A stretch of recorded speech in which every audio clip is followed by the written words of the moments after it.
Hi, this is Mr. Mitchell with a video about friction. Go ahead and write these questions down about friction. Have you ever pushed a heavy box across the floor, kind of like this little kid's doing here? The force that acts against your pushing force is friction. The definition, of course, of friction is a force that resists the motions between two surfaces in contact. So the bottom of the box and a little bit the feet against the floor here is what's causing the friction. If there were no friction, this box would move as soon as the boy applied force. It would kind of be like an air hockey table. You know how the puck just kind of moves around, and even if you just barely touch it, it will go. If there were no such thing as friction, that's how objects would be in contact with other things. But of course, that's not the case.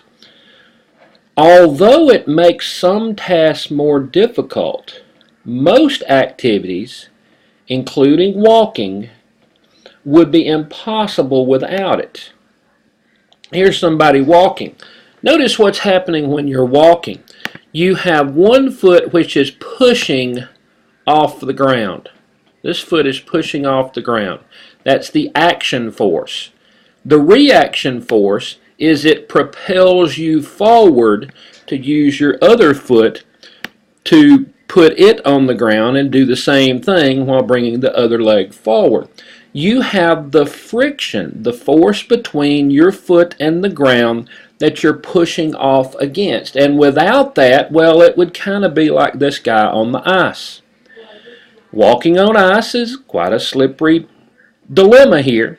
So if you had nothing but ice, it would be much harder to walk. And that'd be a little bit more like the lack of friction. You know, if you had a sheet of ice and put some kind of object down, you could just kind of slide the object, push it kind of like the air hockey puck would.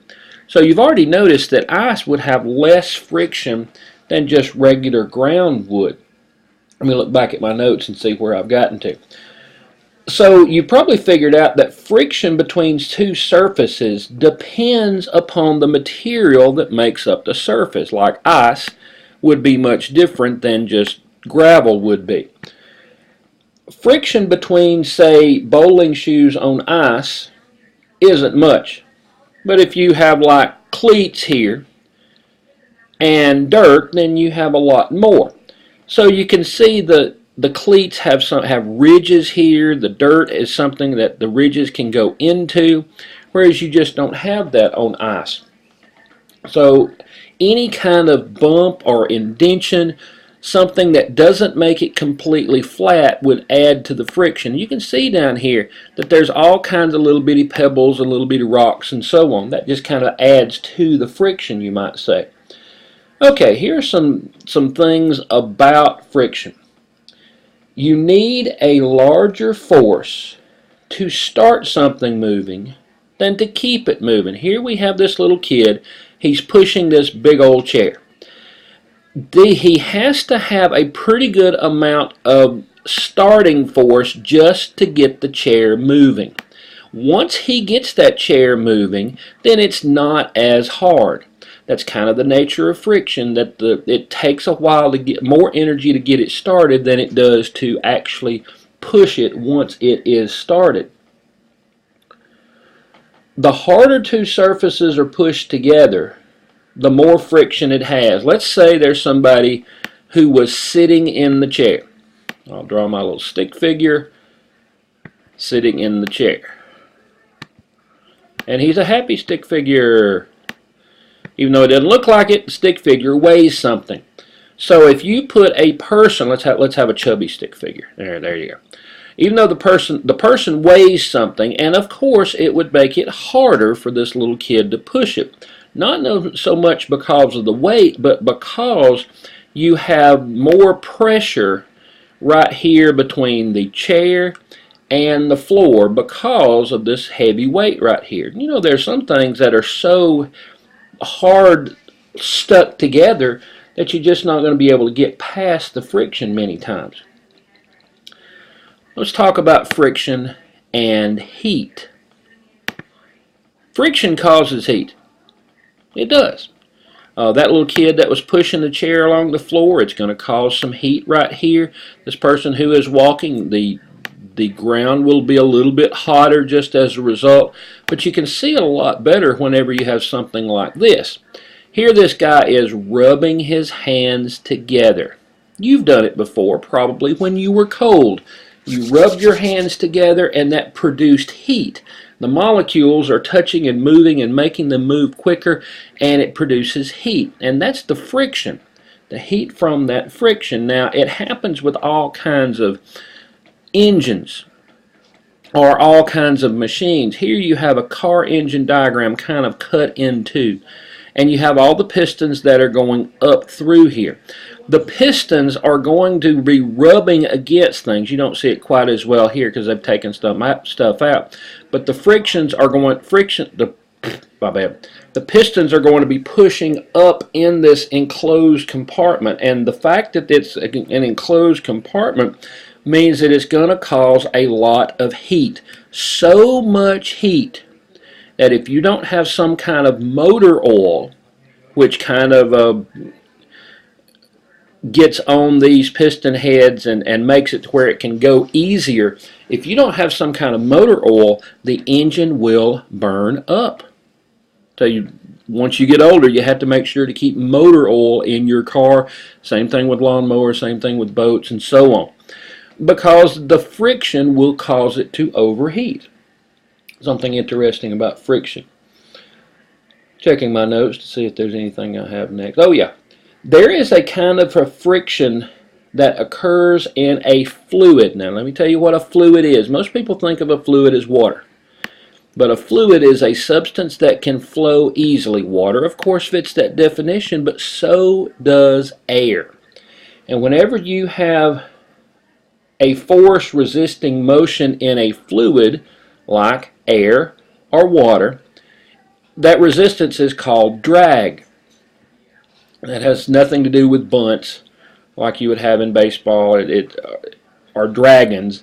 It is the air resistance if it's air, and if it's in the water, it's how it slows it down. See, in the water, let's take a look, for example, here.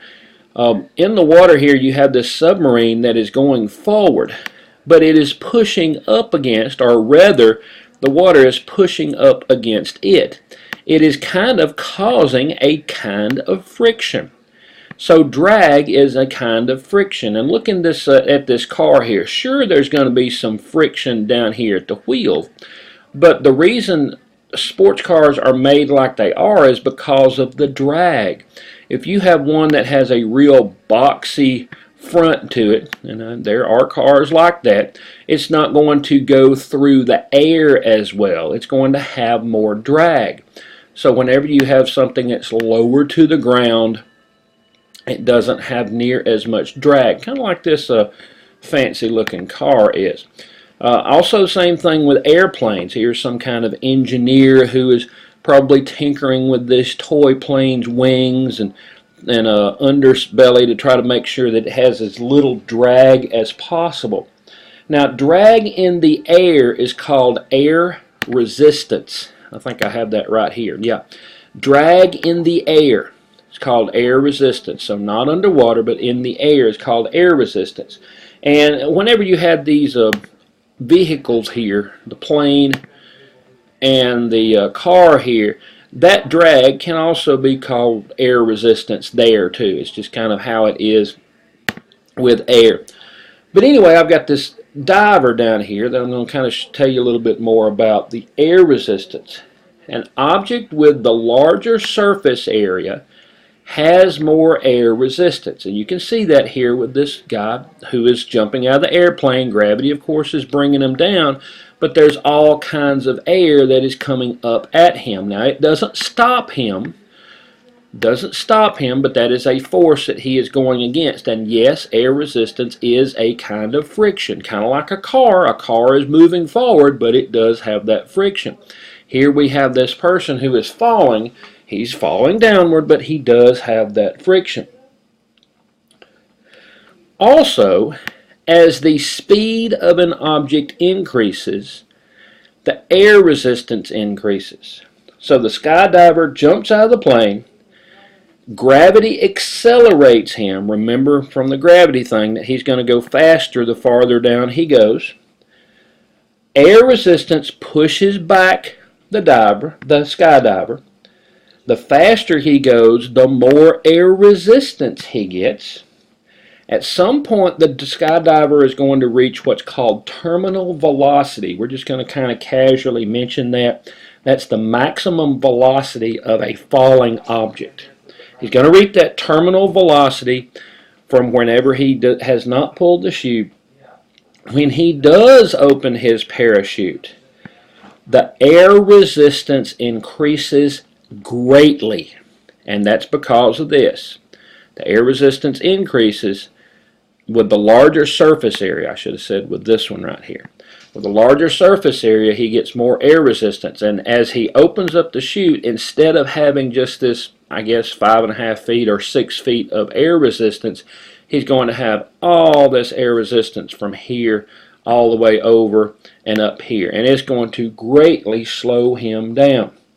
And it's because it greatly increases the air resistance, so the diver reaches a new, slower terminal velocity. I mean, there's going to be a point at which he's going as fast as he can there, and that enables him to land safely.